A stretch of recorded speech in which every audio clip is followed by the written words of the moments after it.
عليك يا محمد صلى الله عليك يا محمد صلى الله عليك يا محمد صلى الله عليك يا محمد.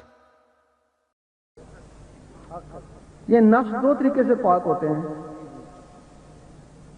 یا تو جس طرح ہمارے داتا صاحب اور خواجہ صاحب جنگلوں میں چلے گئے، باقی ولی بھی جنگلوں میں چلے گئے، جب نفس پاک ہوئے پھر دنیا میں آئے، پھر دنیا کے لیے مستفیض ہوئے. یہ کام تو یہ لوگ نہیں کر سکتے. یا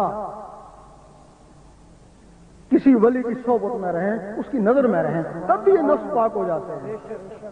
جس طرح بہاؤالدین نقشبندی رحمۃ اللہ امیر کلال کی خدمت میں رہے اور مولائے روم شاہ شمس تبریز کی غلامی میں رہے. ان غلامیوں اور خدمتوں سے جب ان کے نفس پاکیزہ ہوئے تو بہت بڑے ولی بنے. پھر مولانا روم نے کہا مولوی ہرگز نہ شد مولائے روم تا کرے غلامی تبریزی نہ شد، کہ مولوی کبھی بھی مولانا روم نہیں بن سکتا ہے جب تک کسی تبریز کی غلامی نہ.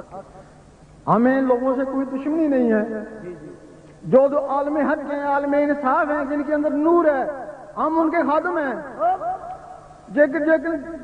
جو نور سے دور ہیں، جن کے اندر شیطان نفس ہے، ہمارا ان سے جہاد ہے.